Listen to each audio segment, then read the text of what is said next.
Hello everybody and welcome to a Gamerverse tutorial video for Throne and Liberty. In this video we will discuss how to complete the new co-op dungeon Island of Terror. Firstly, you want to draw as little creep aggro as possible, so it's best to do so by flying to the right side wall and then making your way to the platform from there. Once on the platform, kill the creeps on the platform, and then it's time to make a beeline all the way to the first mini-boss. The first mini-boss will be very similar to the one that we will see in Tyrant's Isle, where he's going to turn invisible and we use the luminescent coral to make him visible once more, and then it's going to be an easy kill from there. Once he's been killed, the gates will open up.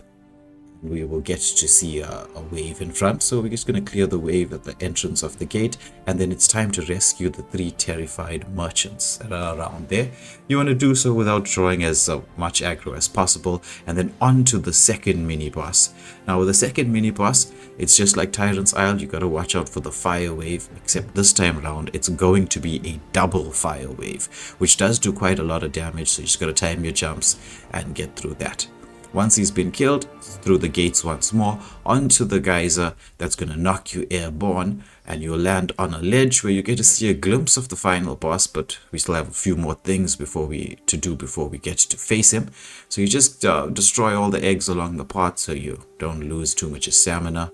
As you get to the exit of the cave, you will have to clear the 2 reptilian lances that are at the exit, and from there you should try to avoid as little aggro as possible until you get to the reptilian gladiator.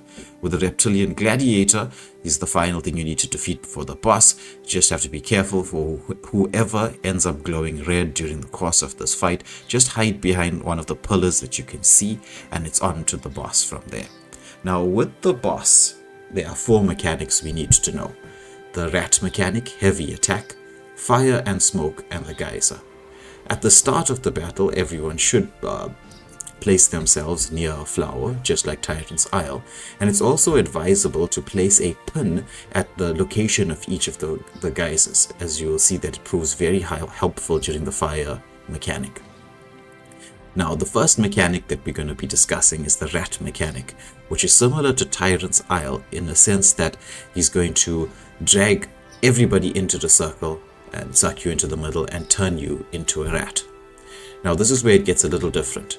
You want everyone to spread out in a circular pattern and then bait the boss, as he will charge the closest target one at a time and dive underground as he gets close to you, avoiding those yellow spinning orbs. Once those orbs have disappeared from the screen, then it is time for you to run to the closest flower, return to human form, and then once again you're going to be able to engage in the fight.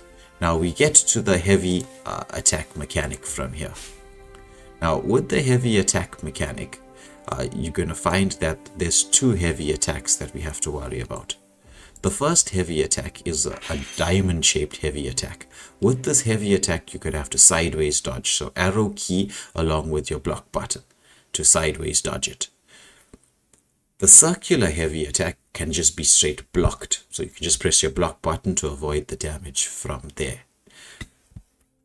This will lead us now onto the fire mechanic, where the boss will target 3 individuals with fire balls from the sky, and this leaves an X-shaped pattern on the ground. You want to avoid the initial damage, but then run into that fire X mark on the ground and use that to clear the smoke by running around each of the geysers. You really do want to clear the smoke around the geysers. You got to set yourself alight and then clear the smoke around the geysers, because if you don't do that, it's going to become very difficult to deal with the geyser mechanic. So with the geyser mechanic, once that smoke's been cleared, you'll be able to see which geyser is going to explode, so that you can avoid the one-hit mechanic that will follow shortly. So we will get to see that since the smoke's been cleared here. Everyone's going to be running towards the geyser. It's going to knock us up airborne. We avoid the one-shot mechanic. The only other thing to know about the geyser mechanic is once we get to the boss being below 40%, he's going to do that one-shot mechanic twice. So there's going to be 2 geysers that will knock up consecutively. So after you get knocked up the first time, you're going to have to run to a second geyser and get knocked up the second time to avoid that one-shot kill. The rest of the boss fight is just rinse and repeat. If you've enjoyed this video, please press that subscribe and like button. You'd really be helping the channel out. Thank you for watching.